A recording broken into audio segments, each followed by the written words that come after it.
की गलियों में क्या कुछ हुआ और उसके बाद बीजेपी ने कितनी बम्पर जीत हासिल की। और फिर गुजरात को ही याद रखिए, वो तो हाल की घटना है। वहां पर भी तो रोड शो करने प्रधानमंत्री नरेंद्र मोदी निकले थे और उसके बाद एंटी इनकम्बेंसी तो दूर की चीज है, पिछली बार की तुलना में इस बार जीत कहीं बड़ी हो गई। वजह एक ही थी, प्रधानमंत्री नरेंद्र मोदी रोड शो पर निकल आए थे और जब वो रोड शो पर निकलते हैं तो सब कुछ उनके अनुकूल हो जाता है और बीजेपी को बम्पर जीत मिल जाती है। तो क्या कर्नाटक में भी यही होने वाला है या कर्नाटक के भीतर कोई घबराहट है? क्योंकि बेंगलोर शहर में आज 26 किलोमीटर और उसके दायरे में आने वाले 13 विधानसभा क्षेत्र और कल तकरीबन 10.5 किलोमीटर और उसके दायरे में आने वाले तकरीबन 8 विधानसभा क्षेत्र, और इससे पहले 29 अप्रैल को भी इसी शहर में रोड शो कर चुके हैं। उसके दायरे में आने वाले 7 विधानसभा क्षेत्र, यानी जोड़िएगा तो 28 विधानसभा क्षेत्र बेंगलोर अर्बन की यही पहचान है। तो क्या सभी 28 सीटों पर बीजेपी जीत जाएगी या इस बार कहीं खेल उल्टा तो नहीं है, या बहुत बड़ा रिस्क प्रधानमंत्री ने अपने चेहरे और अपने दाव और अपने प्रचार के तौर तरीके को लेकर उठा तो नहीं लिया है?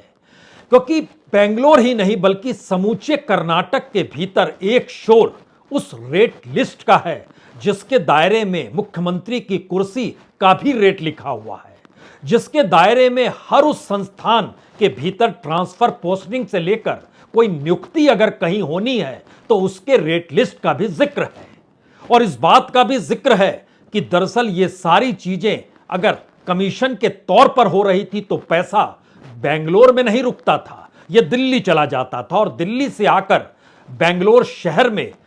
राजनीतिक तौर पर चुनाव के प्रचार में जुटे प्रधानमंत्री मोदी का यह दाव क्या बीजेपी को जीत दिला देगा? असल सवाल यहीं पर आके अटक चुका है।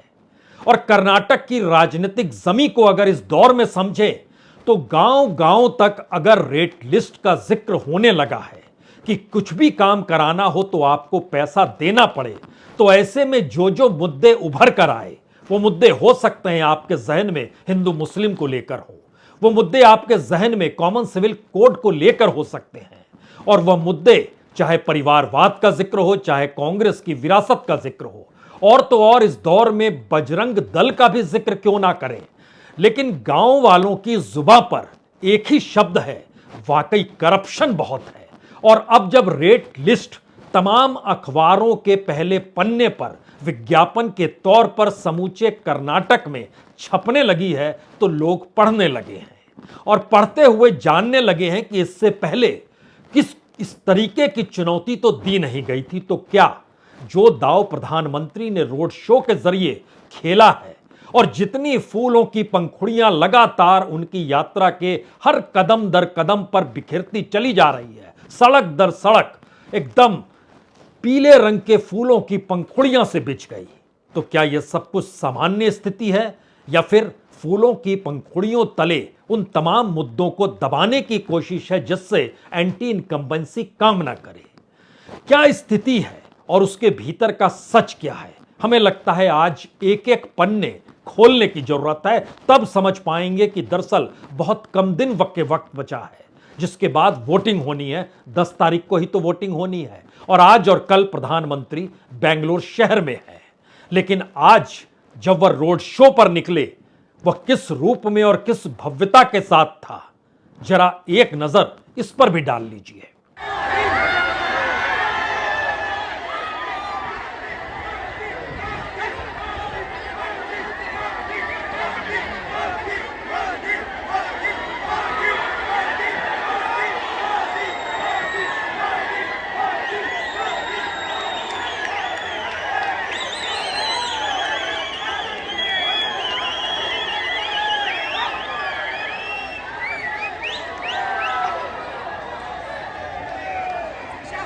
कर्नाटक की सड़कों पर या कहें बेंगलोर की सड़कों पर यह ना तो पहला रोड शो है और ना ही आखिरी रोड शो है। रोड शो कल भी होना है और कर्नाटक के भीतर तकरीबन 14 रोड शो प्रधानमंत्री कर चुके हैं और कल 15वां रोड शो होगा। इससे पहले 29 और 30 अप्रैल को हुआ। उसके बाद 2, 3, 5 मई को भी हुआ और आज 6 तारीख है और कल 7 तारीख है तो रोड शो कल भी होगा। लेकिन यह बेंगलोर शहर है, पढ़े लिखे लोगों का शहर है, बड़ी तादाद में इस देश की इकोनॉमी में योगदान देने वाला शहर है। और इस शहर के भीतर करप्शन को किस रूप में बर्दाश्त किया जाता है या नहीं किया जाता है, खास तौर से तब जब रेट लिस्ट छापने की स्थिति में कांग्रेस आ गई और रेट लिस्ट के दायरे में हर वो संस्थान आ गया। मसलन इस फेरिस्त को अगर समझना शुरू करें तो वह पुलिस हो, वह यूनिवर्सिटी हो, वह इंजीनियर हो, वो Karnataka soap and detergent limited हो,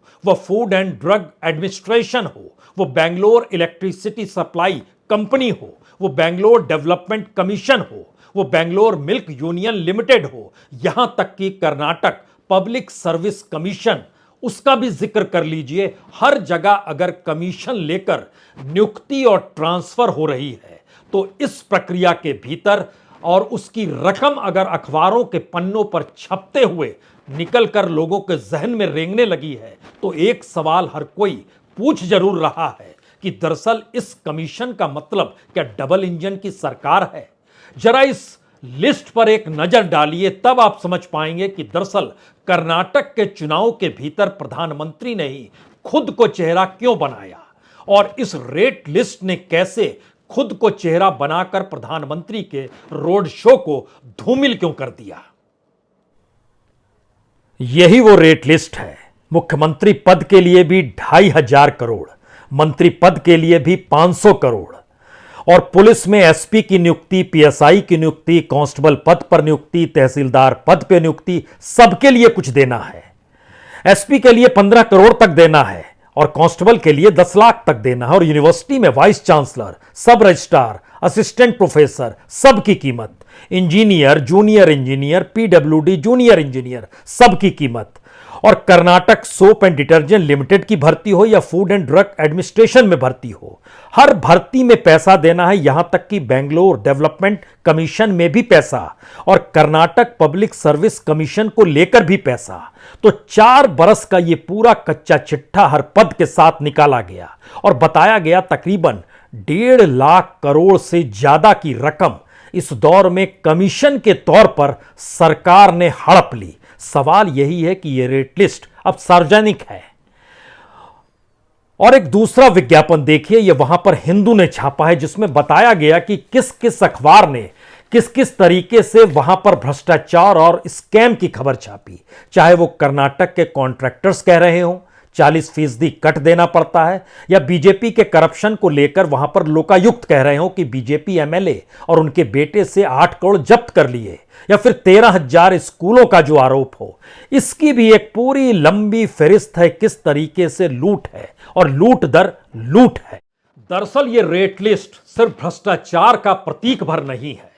यह तो गवर्नेंस का प्रतीक है, यह पॉलिसी पैरालाइसिस का प्रतीक है। यह कर्नाटक के भीतर कैसे 4 बरस सरकार चल रही थी जहां रोजगार दे पाने की स्थिति में नहीं थी, जो रिक्त पद सरकार के हाथ में थे उन रिक्त पदों को नहीं भर पा रही थी और जो भर भी पा रही थी उसमें पैसा लिया जा रहा था और हर तरफ या कहें हर पोस्ट के लिए अगर पैसा लिया जा रहा था, जो कि इस रेट लिस्ट में जिक्र है, तो ऐसे में जनता के सामने एक झटके में कर्नाटक के भीतर कई सवाल जरूर हैं। खास तौर से बेंगलोर का जिक्र करना चाहिए क्योंकि बेंगलोर में प्रधानमंत्री का रोड शो है और बेंगलोर के भीतर भी यह सवाल है कि जिस वक्त जम्मू कश्मीर में जवान शहीद हो रहे हैं, जिस वक्त मणिपुर जल रहा है और वहां पर जो जानकारी आ रही है वो बड़ी तादाद में लोगों की मौत की जानकारी है और तकरीबन 11 से 13,000 लोग कैसे बेघर हो गए इसकी जानकारी है। लेकिन गृह मंत्री भी कर्नाटक में रैली दर रैली और रोड शो कर रहे हैं और तो और दिल्ली के जंतर मंतर पर खिलाड़ी बैठे हैं लेकिन सुध लेने वाला कोई नहीं। राजनीतिक तौर पर यह जागरूकता क्या वोट बैंक को बदल सकती है, एक नई हवा बहा सकती है? यह सवाल किसी भी